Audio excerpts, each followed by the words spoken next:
This is Distant Replay. We're picking back up on the Lorenzen Wright story. This is our true crime edition of Distant Replay. We started last week. We went through his kind of background, who he was. If you don't remember, former NBA player, well known around the Memphis area. He was murdered back in 2010. So we kind of have a little bit of the backstory, a little bit of how everything went down. And Mike, where did we leave it off last time? It was right around his wife and her involvement, right?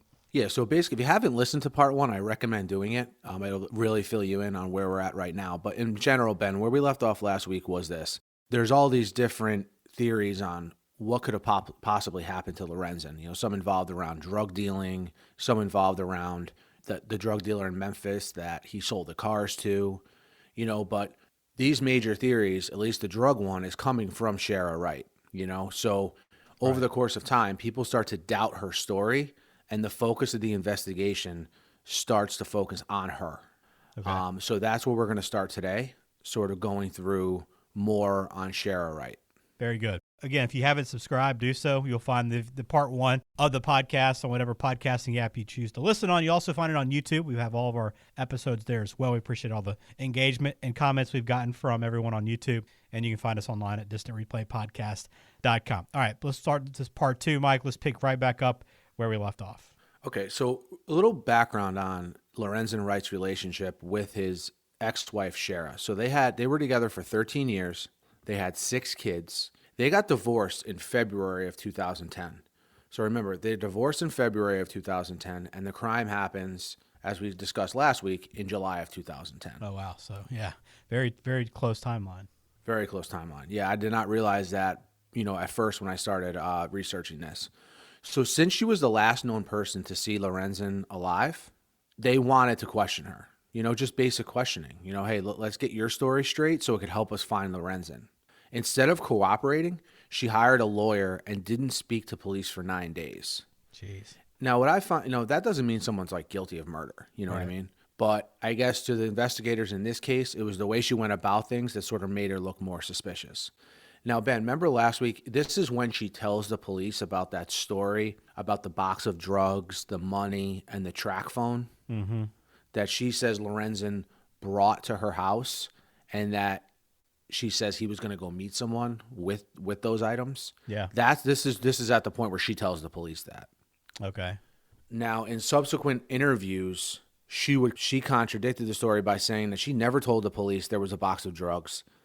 She says that the police added that and insinuated it based on other statements that she made. So now we have a situation where she's changing statements, she's not cooperating with police, and it's leading people to question if she's involved and what her involvement is, okay? Some suspicious behavior by Wright in the days after Lorenzen Wright's murder. Neighbors reported, so the police went around and interviewed neighbors, right? Last place Lorenzen Wright's seen, they're going to interview the neighbors. Yeah. The neighbors reported to them seeing Sherra using a campfire, like her fire pit, on a 95-degree day with an unknown man just days after the murder. Okay, a little suspicious. Yeah, and when police searched her house, they did find metal in the fire pit. I mean, they couldn't conclusively say what it was from, but they did find stuff you probably wouldn't normally burn in a fire pit. I know this, Ben, from other documentaries that I've watched, that it is, and I think we saw this in Making a Murderer as well, if you've ever seen that, Ben. It has to be extremely hot for a fire to effectively destroy evidence, like really hot. It has to be done a certain way. So it's not surprising they did find things there. Another thing that's not making Sherra look great is 5 months before the death. So we're talking right after they got, like, a part of their divorce was a parenting plan written into the divorce settlement that basically Lorenzen took a life insurance policy out, and Sherra took the position that, you know, he's not in a good position financially, which we discussed last episode. So she wants something for the kids in the event something should happen to him. Okay? Okay. So the kids were the beneficiaries of this life insurance policy. It was set to pay out on July 1st, 2011. So this life insurance paid out a little less than a year after Lorenzen's murder. And in the span of 11 months, she spent all of that money. Jeez.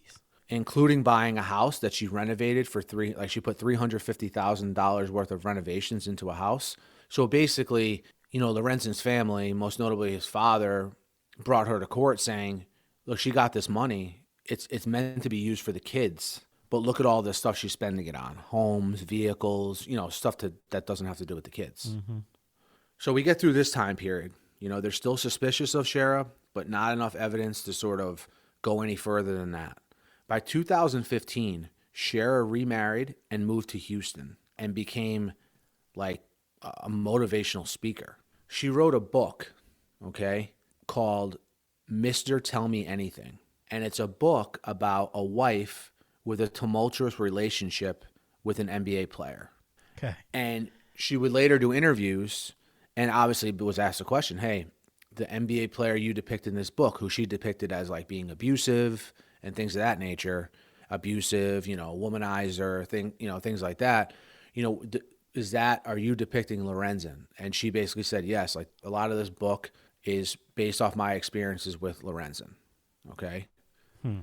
Sherra does an interview with a local reporter about the book and says that the character in the book is based on Lorenzen. And actually in the book also, Ben, something I forgot to mention is that the player is murdered. Whoa. Yeah, it's a big part of the book. It is. That, when you combine that with the stories of her outlining that the wife experienced abuse, this is like an explosive kind of thing. This reminds me of the OJ book, right, that he wrote not too long ago, like explaining what would have happened the night of the murder, right, from a third person perspective. If I did it or whatever. Yeah, an if I did it kind of book. Yeah, you're right. And remember, at this point, like the attention to this case, I mean, in Memphis and obviously with Lorenzen's family and the investigators, it's still very front of mind.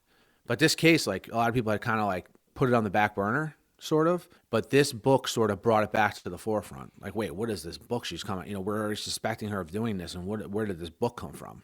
Yeah. She still denied any involvement in the murder. They have reporters asked her direct questions, okay?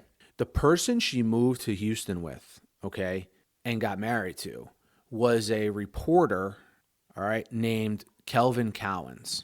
Okay. And their relationship sours because he said, like, all she talked about was money. And greed basically pulled them apart. Like, he basically described her as being money hungry. Like, she can never have enough of it. It's all she talked about. I think we all know people like that, but she obviously took it to the nth degree. So their relationship sours because of that. Greed pulls them apart. She then moves to California to be near her brother, and this guy Cowens moves back to Memphis. All right? Okay. So again, we're all the way in 2017 at this point, and things are still very, very quiet on the investigation front. But then a bombshell dropped in November of 2017 where authorities announced that one of the guns used in the crime was found in a lake in Mississippi. Whoa. How'd they find it? Well, I'm going to get to that in a second here. It's an interesting story. But Ben, so you probably know the geography of that area a little better. Although it's in Mississippi, it was only like an hour from Memphis. Yeah. Yeah, Memphis is right there along the state line, essentially. Okay. Yeah, so how did they find the gun? Great question. A guy named Jimmy Martin, who is Sherra's cousin, had gotten convicted of second-degree murder, okay, for an unrelated crime. And in between his conviction and before his sentencing, he came forward with info on the Wright murder, including where the gun was. Obviously, the first thought is, well, he's just doing this to lessen his time. Mm-hmm. I mean, I think that's pretty obvious. I don't think Jimmy Martin probably wouldn't even question you on that, Right. The story Jimmy Martin told investigators was, and that prosecutors presented in court, was that Sherra was involved in Lorenzen Wright's murder, along with a guy named Billy Ray Turner. Billy Ray Turner was the landscaper for the Wrights and also the deacon at a local church that Sherra attended. So that's the relationship between these two people that Jimmy Martin, Sherra's cousin, is saying had involvement in Lorenzen Wright's murder. Okay. So Martin says he knows this because for two reasons, okay? He went to Atlanta. Remember I told you Lorenzen relocated to Atlanta? Yeah. So they got divorced. Lorenzen relocated to Atlanta and lived with a friend of his. Jimmy Martin says he went to Atlanta with Turner with plans to kill Lorenzen. And at the time they were there, Sherra was too. So Sherra was in Atlanta visiting Lorenzen. Jimmy Martin, the cousin, and Billy Ray Turner, the landscaper deacon, are there, and they're all hatching a plan to kill Lorenzen. Jeez. What Sherra did was when she went to the place where they lived, she left the window open for Martin and Turner to enter through to kill Lorenzen. Jeez. So this is a crazy story, Ben. Yeah. They actually went there that night, entered the window. Lorenzen wasn't home, but the roommate was sleeping on the couch. So they got in a situation where they're literally in the house, like Lorenzen's not here. They decided not to go through with it, according to Jimmy Martin, and left the house. God, can you imagine his roommate? Great, Ben. You're leading me perfect here, because I actually saw an interview with his roommate, and his roommate was like, "Man, if Lorenzen had been there, he would have been dead, and I would have been dead." Jeez. Yeah, isn't that Incredible. nuts? Yeah. All right, so then Martin says that although he was not involved in the second plan, Billy Ray Turner and Sherra Wright hatched a second plan.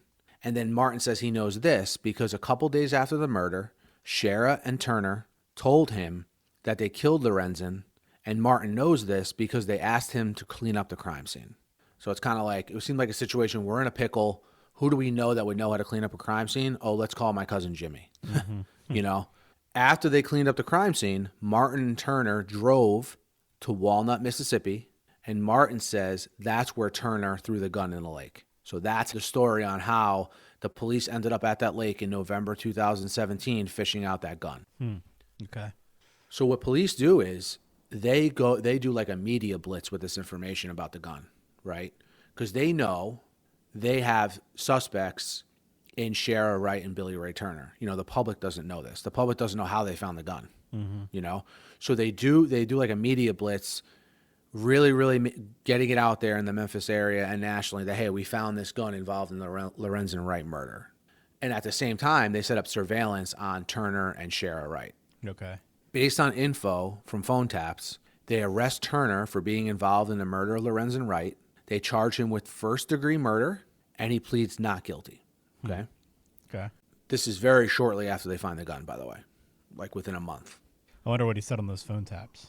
Yeah, I could not find information on that. They might be saving that for court, you know? Okay, yeah. You don't want to release too much information. And then Sherra is then arrested in California for first-degree murder and extradited back to Tennessee. She also pleads not guilty, but is given a $20 million bond, Dang. which from my research is like a very high bond for something of this nature. Now, shortly after she goes to prison, there's reports of her acting really strange in prison, very like doing things that someone that is not of right mind would do. Right. And people close to Lorenzen are like, this is just, you know, she's a manipulator, a conniver. She's everything under the sun. She's just doing this as a way so she can claim insanity, you know? Like, she changes attorneys and then seems to get better mentally. So that people on the other side say, well, she was given some medication in prison that basically made her go crazy for a period of time, but she's good now. Okay. Now, this is really where the legal part of this case takes over. Turner, it turns out, has a separate charge now for a felon possessing a weapon, to which he pleads guilty. So the sentence for a felon, possessing a weapon, can be up to like 20 years in prison, all right? But since he pled guilty, his sentence is now up to the judge, okay? Now so Sherra's lawyers get nervous that if Turner now flips on Sherra and cuts a deal for the Lorenzen Wright murder, it will shorten his sentence even further. Yeah. So, he's already pled guilty to the weapons charge. You know, it's kind of like who's going to cut the deal first kind of situation. Yep. That's what a lot of these come to when you have co-defendants. As we've seen it in a couple cases that we've covered. Her lawyers go to her and basically say, hey, look, you might want to consider a plea because if Turner testifies against you, you know, you're going to be in a really tough spot, you know? Yeah, you're off that opportunity is off the table at that point. It's not only off the table, but you have him directly testifying against you, and it's not going to look good for you in front of a jury. Yeah. Okay? And again, we're in a race to see who's going to get the plea first, right? To everyone's shock, now the public does not know this is going on behind the scenes here with the whole thing with, the lawyers talking to Sherra, telling her to consider a plea, etc. The public that's been following this case for now, almost the last decade, is shocked when Sherra enters a guilty plea on two charges: facilitation of first-degree murder and facilitation of attempting first-degree murder. So basically, she's pleading guilty to plotting the murder, not committing the murder. Okay. Her sentence has been a little controversial. She got 30 years for it and has to serve a minimum of 30% of that before being eligible for release. So I'm not a math guy, but I looked it up just to confirm. It's possible she could only do 9 years of the 30. Wow. That's 30%. Isn't that crazy? Yeah. So she admitted to facilitating the murder of her ex-husband, may only serve 9 years. She's released after 9 years. Mm-hmm. And a very emotional part of this whole process, Ben, was once she pled guilty, they allowed Lorenzen Wright's mother to make a statement to the court and directly to Sherra. Right? Yeah, we it seems like we get this a lot in these episodes. These statements that happen. So what? Yeah, I'm curious how this went down. Yeah, and I think this is going to surprise you, the route Mrs. Lorenzen Wright's mother took, because I think she took the high road, and this is why. She'd been waiting a decade to talk to Sherra, and instead of saying, "Hey, why did you kill my son? I don't understand why you did it. You're a disgrace," what have you. She could have went into a million different directions with this, and I don't think anyone would have blamed her. Right. All she asked Sherra was, remember, they have 6, Lorenzen and Sherra had 6 kids. Mm-hmm. All she said was, "I haven't seen my grandkids in so long. Please let them come see me. I want to be in their life again." That was the route she took. Like, let me be a grandmother again. Because basically, hey, I lost my son. I still have my grandkids. Yeah. So that was like the basis of her statement to Sherra. Wow. Sherra's attorneys advised her not to speak. Like, she could have responded back. Yeah. But her attorneys advised her not to because there's pretty much, they feel there was like no reason for her to. Huh. Pretty sad. Yeah, I just thought that, and I actually saw the clip of Lorenzen's mother making this plea to Sherra. I couldn't find any information on if there's a relationship now between the grandparents, and Lorenzen's kids. Right. Some of them were actually adults by the time, this situation, was rectified here. Yeah. So now you have Billy Ray Turner's trial. Because of COVID, though, his trial hasn't even started, and it's set to begin in January of 2022. Guy, so he's still in limbo right now. He is. He has an attorney. How long has she been in? It was like just before COVID. Okay. So maybe like in 19, like in the last half of like 2019. Okay. So there's still like a lot of unanswered questions. Obviously, we don't know what happened. We still don't know what happened, like how it went down, why it happened. We can guess, we can infer, but that's what's going to come out in that Billy Ray Turner trial. Maybe we'll get some information. His lawyer says he has a very, very well-respected lawyer representing him. And his lawyer is basically, saying, "Hey, look, we're going to have our day in court. When we have our day in court, you're going to see that my client is not guilty of the charges, levied against him." So, we'll see how that goes in January of 2022. Just a crazy story. I mean, I know a lot of these are crazy stories. I'm surprised we haven't heard more coverage about this throughout the years. Again, I think the fact that it was basically a cold case for 7 years maybe contributed to that. And remember, a lot of the stuff I went over is not stuff that is going to be in the public realm. It's all stuff that was going on behind the scenes that you find out, after they get arrested. But yeah, the crazy part is that this is all happening right now. Like, there's news, there's some local coverage on it, obviously, but this is happening right now, and I don't think I hadn't heard anything about it. Right? It's not something that's come across my Twitter feed at all or anything like that, to where I'd at least know that this was an ongoing thing, and we're right in the middle of this process. But here we are. It's just kind of quietly happening down in Memphis. Yeah, and I think it's a huge story down there, but maybe one of these stories that just is a local, regional story, and I think it deserves more attention because it's that interesting of a true crime case, and just so sad for the kids, effectively losing both parents, not having a relationship. It seemed for at least a decade with their grandparents, them getting moved all around, from Memphis to Mississippi, from Memphis to Houston to California.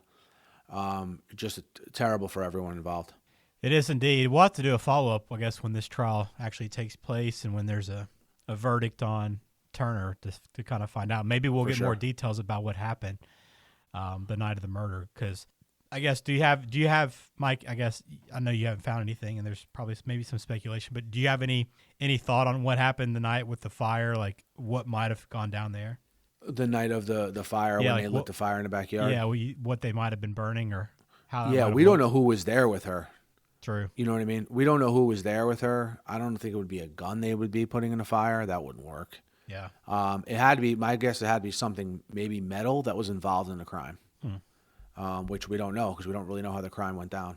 Yeah, that's crazy. Crazy indeed. And it's nuts how that all kind of flipped on them and how they actually tracked that gun down miles away from Memphis in some small lake in a small Mississippi town. You know what's wild is if Jimmy Martin doesn't get convicted or commit or get convicted of second-degree murder, do we even know? Are we even where we're at now with this? Oh, I can't imagine, no. Yeah. If you look up, it's funny because if you look up Walnut on the map, right, and look and see where it is, it's a very, very small lake. It's probably like a little town where, there's like one traffic light, right, you're passing through. It's like a small Mississippi town. I mean, there's a bunch of like small lakes there. I almost like imagine it being like a pond that they found and threw it in. So like I'm thinking when they went to try to to retrieve this gun, that it probably wasn't that difficult because it's probably like a smaller, maybe an acre or two lake or something. Not some huge lake that you might be thinking about where there's deep waters and that sort of thing. It probably didn't take a while to track it down if you look at some of the bodies of water in that area. You bring up a great point because the time between Jimmy Martin telling this to police, them searching the lake and arresting Billy Ray Turner and Sherra was a very short time window. Yeah. So I think you're exactly right. Who knows, man?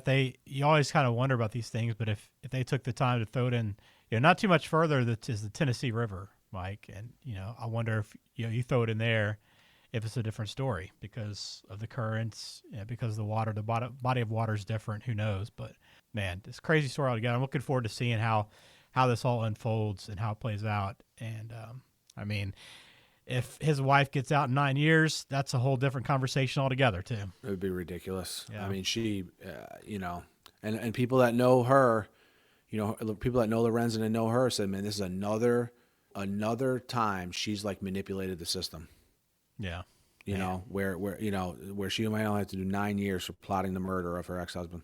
Well, if you want to find out more on this, there are some news stories out right now. I think there was even one published about the trial here in June, not too long ago, so you can find more information on that if you want.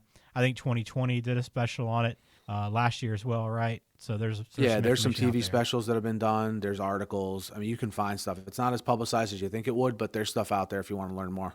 Very good. Well, that'll conclude this episode of Distant Replay. Again, you can find part 1 as well. Go back, listen to that if you haven't already to get the full picture. But we'll try to do a follow-up on this down the road when there is a conclusion to that trial, but it's not going to happen until 2022. Please subscribe to the show. Follow us, whatever podcasting app you listen to. Hit subscribe on that YouTube channel. Please like this video if you're listening on YouTube as well. We'd appreciate that. And connect with us on Twitter and Instagram as well. Mike, thanks for taking us through this. Hey, no problem. It's a pleasure as always. Please also rate us on your podcasting app if you can. That would help us a lot too. And until next time.